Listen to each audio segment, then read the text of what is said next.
Bonjour, bienvenue à toutes et à tous à la Cinémathèque française, à l'occasion de la projection de L'Une chante, l'autre pas, projection qui s'inscrit dans le cadre de l'exposition Agnès Varda, dont vous venez de voir les dates, exposition qui se finit fin janvier 2024.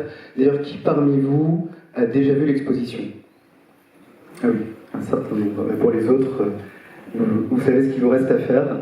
Et donc je le disais, aujourd'hui on va projeter L'Une chante, l'autre pas, film d'Agnès Varda de 1976, et pour m'accompagner, pour présenter cette séance, j'ai le grand plaisir d'avoir à mes côtés trois invités, les deux actrices principales du film, Valérie Mérès et Thérèse Liotard, ainsi que la chef costumière et décoratrice, Francky Diallo.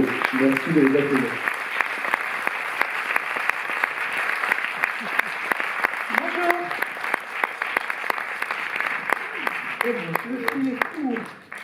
Le fil est très court. Bonjour.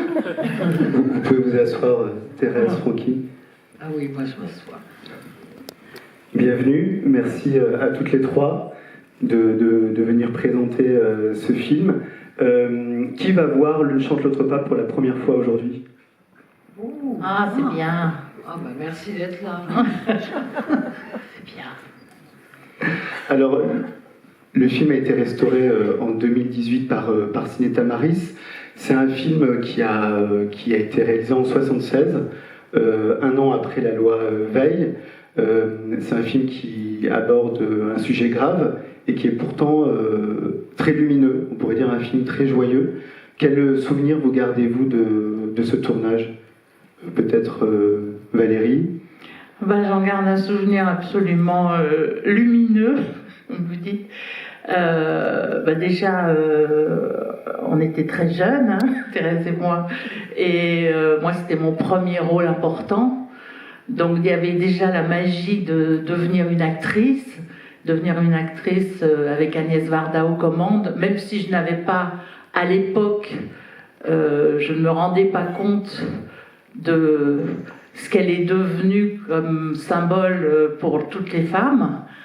Mais en tournant dans ce film, j'ai appris à être féministe et j'en suis tellement heureuse. Oui, alors donc je vais jouer un peu les intellos. En 72, vous ne pouvez pas vous souvenir, vous êtes trop jeune, c'est le procès de Bobigny. Pour la jeune Marie-Claire Fournier, il me semble un nom comme ça, qui a avorté parce qu'elle était enceinte à la suite d'un viol. Et elle a été condamnée. Enfin, elle a été acquittée. En 1974, Simone Veil fait un discours à l'Assemblée. Un discours en faveur de la liberté de disposer de son corps pour les femmes. Et en 1976, Agnès se ramène avec ce film, qui est un objet, vous allez voir, un peu étrange, un peu comme les couleurs de mes deux copines. C'est pas une comédie musicale, mais vous allez voir, il y a plein de chansons et plein de musique. C'est pas un mélo, mais en même temps, c'est un petit côté roman photo. Ça, c'est mon personnage. C'est celle qui ne chante pas, c'est celle qui pleure beaucoup, en fait.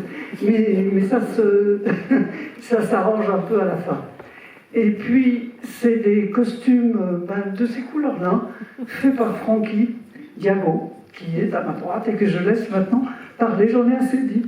Elle a fait les costumes et les décors. Et les décors. Oui, excuse-moi, je me souviens d'un plan qu'on a dû refaire, parce que Francky, c'était dans ce qui était ma maison, et donc moi je n'ai pas beaucoup d'argent. Elle avait mis un tissu qui était joli, mais qui était un peu moche, qui était un peu sale, qui était un peu vieux, qui était un petit peu déchiré, enfin pas en bon état. Et au rush, Agnès a dit, mais ça va pas, il faut refaire le plan, c'est beaucoup trop riche. Oui, alors du début à la fin avec Agnès, c'était une confrontation totale. Parce que moi, je suis une saltimbanque, je venais du théâtre, Magic Circus et quelques autres. Donc j'avais une idée assez lumineuse des décors, et elle me refrénait tout le temps. Mais ça s'est très bien passé, parce que finalement, ses couleurs étaient assez les miennes, Et dans l'ensemble, ce qu'elle m'a donné, c'est absolument incroyable, parce que moi, je ne connaissais pas le cinéma. Et elle m'a pressé comme un citron, et elle a sorti de moi des choses que je ne savais pas que j'avais, qui m'ont inspiré pour continuer dans le métier, et ensuite vraiment faire de la production design, et en France, et aux États-Unis, et en Italie, en Angleterre. Donc sans Agnès Varda, j'aurais jamais eu une carrière, parce que j'étais complètement un free neurone qui flottait dans la vie. Et elle m'a donné une direction et m'a toujours épaulée. Tout au long des années, on est restés amis, on a communiqué et ce film a été le départ de tout. Francky, dans le film, il y a quelque chose de très fort, c'est la différence entre Suzanne, donc, que vous interprétez Thérèse, et Pomme, Pauline, que Valérie interprète. Et cette différence, elle se voit à travers les costumes. Il y a aussi, le film est sur une durée de 10-13 ans, part de 62 jusqu'à 76, et les personnages évoluent, mais aussi physiquement et dans leurs vêtements. Donc comment vous avez travaillé à partir de là? Est-ce qu'Agnès vous donne des indications? Quelles étaient vos inspirations? Alors pour les costumes, les actrices, Agnès était assez déterminée que Thérèse était pauvre et malheureuse, et que Valérie était pas riche. Elle n'était pas riche, mais elle avait une envie de liberté.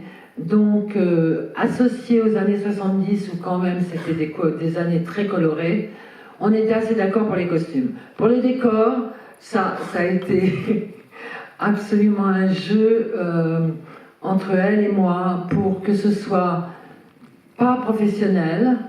Il n'y avait aucun doute parce que j'avais aucun professionnalisme, donc ça a beaucoup aidé. Elle voulait que ce soit vraiment artisanal, que ce soit fait par les filles, qu'on y croit, que ce soit pas fait par des gens qui essayaient de mettre de la beauté là où on n'en avait pas besoin. C'était très très artisanal. Et de temps en temps, quand j'ai revu le film il y a quelques années, je me suis dit... Ça, c'est terrible. Mais en fait, non, je crois que vous allez voir, vous allez décider vous-même. Je crois que c'est effectivement très artisanal, mais on est supposé croire que c'est ces trois filles qui font leur décor, leur costume et tout ce que vous allez voir sur l'écran. Et d'ailleurs, entre deux prises, quelquefois, Agnès me disait tiens, toi, au lieu de rien faire, va aider Francky. Oui, d'ailleurs, t'étais pas mal. Ah oui. Ouais. C'est pour ça que j'ai jamais eu la grosse moi, elle m'a tête. jamais demandé. Non. Non. J'ai pas été martyrisée. Non. Moi non plus. Non, c'était pas martyrisé, mais il y avait de la discussion quand même avec Agnès. Oui. Ah oui, ah oui. Il y avait de la discussion. Enfin, elle avait sur tout. toujours, en ce qui me concerne, elle avait quand même toujours le dernier mot. Hein. Oui, mais parce que c'est elle qui avait la vision. Nous, on avait juste des opinions. Moi, elle a failli me traumatiser sur le rire, parce qu'il y a une scène dans laquelle, avec mes copines musiciennes, on devait avoir un fou rire, on devait rire, et moi, j'arrivais pas à rire, etc. Donc, au début, on essayait de trouver des arguments pour que je rie, et puis, au bout d'un moment, elle m'a fait « Oh, puis ça va, hein, fais ton métier !» Alors après, à chaque fois que je devais rire dans un film, je demandais à mon partenaire de se mettre à côté de la caméra et de se mettre tout nu.